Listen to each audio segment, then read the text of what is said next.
Если бы меня спросили, какой мультфильм студии Pixar является наилучшим, то я бы без лишней мысли ответил «Рататуй». Вся история, рассказанная в данном мультфильме, это своего рода музыка. Эта картина настолько филигранно выполнена, что порой находишь себя на мысли, что вот оно, настоящее произведение искусства. В «Рататуе» есть все. То, сколько тем охватывает и раскрывает эта картина, воистину поражает. Я крайне удивлен, что почти никто не говорит об этом мультфильме. Ощущение, что все забыли о нем. Думаю, что и многие из вас с трудом помнят, что там происходило. Мне кажется, что для большинства зрителей «Рататуй» запомнился очень расплывчато, но с четким осознанием, что это история о чем-то глубоком. Возможно, вы не понимали, о чем именно, как и я, впрочем, но вы точно знали, что тут что-то есть. И в частности в моменте, когда Эго впервые пробует рататуй, приготовленный Реми. На протяжении всего моего творческого пути у меня всегда было некоторое чувство, которое я никак не мог описать. И именно пересмотрев «Рататуй», я наконец-то осознал, что вот оно, это чувство. Это идея, которая варилась во мне на протяжении стольких лет. И сегодня мы об этом и поговорим. Когда я впервые посмотрел «Рататуй», то я сразу же подметил, что он чем-то отличается от остальных мультфильмов, даже той же студии Pixar. И только сейчас я смог полностью определить почему. В мультфильме присутствует далеко не одна главная тема. Дело в том, что главных идей, которые повествуются в «Рататуе», где-то 5. И еще десятки и десятки мелких подтем. Здесь вам и важность принятия чего-то нового, противостояние старой и новой школы, в чем суть и путь творческого человека, в чем красота искусства, а также готовить может каждый. При создании «Рататуя» ребята из студии Pixar постарались на славу, и чуть позже я продемонстрирую вам почему. Главный герой Реми является крысой, которая хочет чего-то большего, чем просто рыться в помоях, чтобы не умереть с голоду. В людях он находит нечто эстетическое. Ему кажется, что люди живут, а не выживают, в отличие от крыс. Семья Реми – это незамысловатая семейка, которая просто следует своим инстинктам и не хочет делать осознанный выбор. Хотя они и могут, ведь по факту в мире Рататуя они разумные существа. Каждое действие героя – это либо осознанный, либо инстинктивный выбор. Либо Реми позволит крысам воровать на кухне, либо нет. Либо он будет создавать нечто свое, либо воровать у кого-то, повернуть налево или направо. И когда какой-либо герой делает инстинктивный ленивый выбор, он опускается ниже и в итоге теряет все. Крысы в мире Рататуя имеют похожие черты с большинством людей в мире. И позвольте мне объяснить. Члены семьи Реми неоднократно демонстрировали, что они способны на креативность, но они не хотят ее использовать. Это их ленивый, инстинктивный выбор. Они лучше будут жить в помоях, чем подумают, как из них можно выбраться. Все они по факту паразиты, которые своим существованием лишь отравляют все вокруг себя. Они будто пиявки.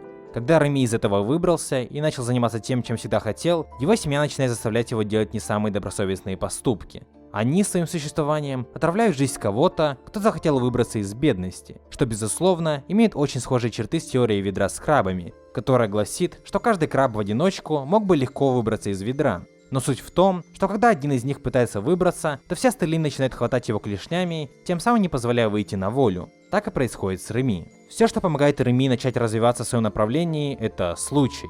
Он случайно попал не в ту канализацию и тем самым оказался без отравляющего его окружения и смог начать проявлять свой потенциал в полной мере. Но даже так, когда Лингвини принял его, он все равно оставался тем, кем был изначально – крысой. Он воровал все подряд.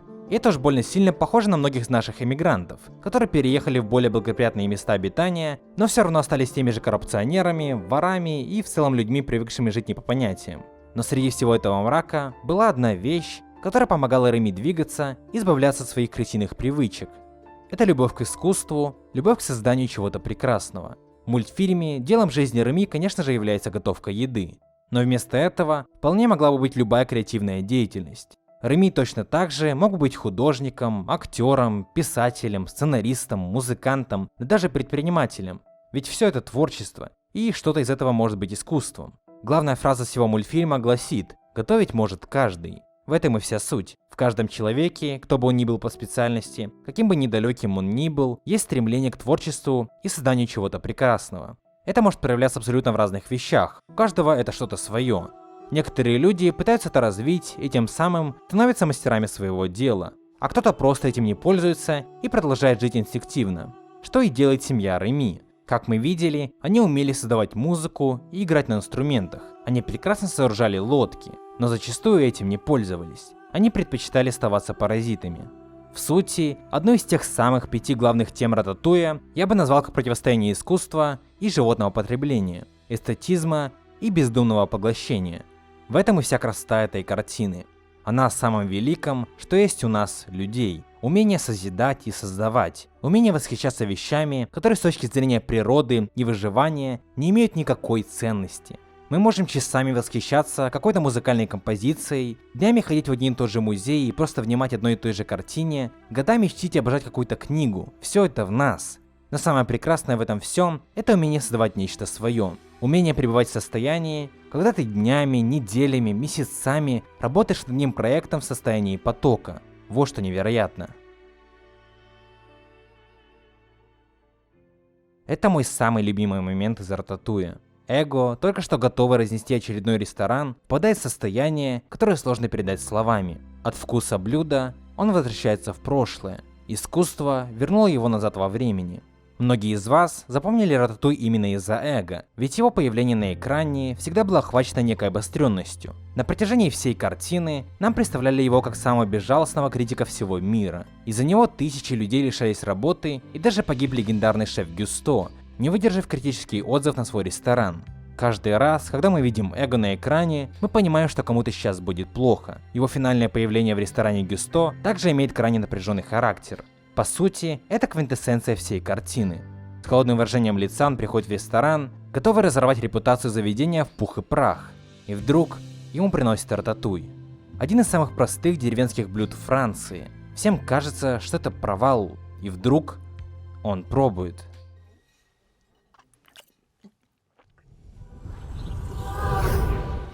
Эго, проживший много лет, испортивший жизнь сотням ресторанов, пришел к осознанию своей неправоты. В тот самый момент, когда он полностью уверен в своей правоте, в своей победе, он ощущает, что был неправ.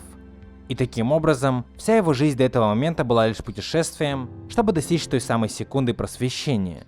Все его критические отзывы и вся жизнь существовали лишь с целью привести к этому конкретному моменту осознания. Когда он пробует рататуй, приготовленный Реми, он понимает и принимает это. Он даже верит в то, что за этим всем стояла просто обычная крыса. Именно этот рататуй уносит его в мир своего прошлого. Реми, выбрав это блюдо, решил воззвать к самым сильным чувствам и эмоциям эго. И после этого критик наконец-то понимает фразу Гюсто «Готовить могут все». Он прожил огромную жизнь, его карьера была сногсшибательной. Он был уважаемым человеком, но это не имело никакого значения. Каким бы авторитетным он ни был, он был неправ. И каждый человек может быть неправ. Все, что он прожил до этого момента, было ничем иным, как просто обычным странствием, которое привело его именно сюда, именно сейчас. Он готов даже пожертвовать своей карьерой ради чего-то прекрасного, ради искусства и ради чего-то нового. Как он сам написал в своем финальном отзыве, люди боятся чего-то нового. Таким образом, мы переходим к следующей теме Рататуя, а именно противостояние нового и старого. Все начинается и заканчивается на Реми и его отце. В середине мультфильма есть момент, когда отец Реми показывает сыну мышеловки, тем самым говоря, что человек это враг. И здесь происходит один диалог, который на русском, увы, переведен не лучшим образом. В оригинале же он звучит так.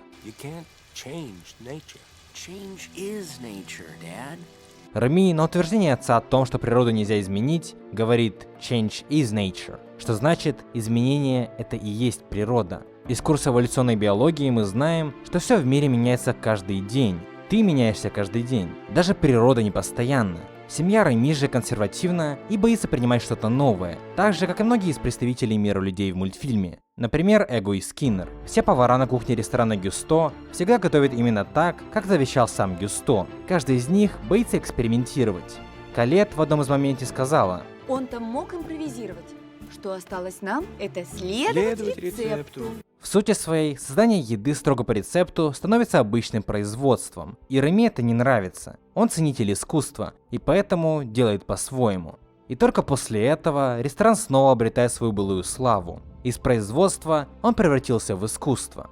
Если человек не согласен принимать ничего нового, он будет просто стагнировать. Что и произошло со Скиннером. Он боялся всего нового и делал, как придумал Гюсто. Он все время прятался за его образом. что в итоге привело его к решению своей карьеры и тупику. И в центре всего этого, конечно же, крутится сам Реми, который по сути является катализатором изменений парадигмы как мира мышей, так и мира людей. Ведь в итоге его отец признает высокую кухню, он принимает искусство и желания своего сына, а мир людей признает самого Реми как повара. Эго же признает, что в этом мире есть что-то прекрасное и уходит из карьеры критика. Его финальная фраза гласит: «Не каждый может стать великим художником, но великий художник может прийти из ниоткуда».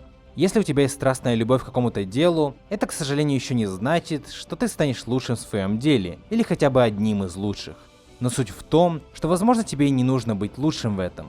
Если тебе это нравится, черт, делай это, пытайся в этом развиваться.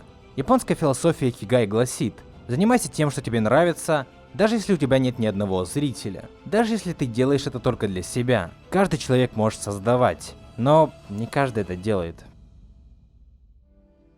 Целью Реми никогда не было не стать лучшим поваром во Франции, не общепризнанным деятелем. Он просто хотел создавать нечто свое.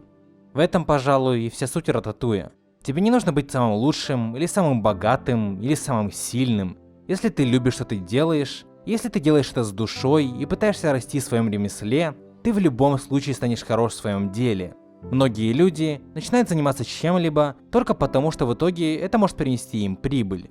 Они становятся адвокатами, чтобы зарабатывать деньги, они становятся политиками или открывают свой YouTube-канал только лишь с целью заработка. И хоть это и может принести им финансово выгодное положение, это никогда не принесет им чувства, когда они днями, месяцами или даже годами работают над своим проектом, когда творческий дух уносит их в состояние потока и они начинают творить, что есть силы. Если деньги — это просто следствие твоей неистовой любви к твоему делу, тогда это истинное творчество и искусство. И все это показано и рассказано в самом мультфильме. Вот почему Рататуй — это произведение искусства.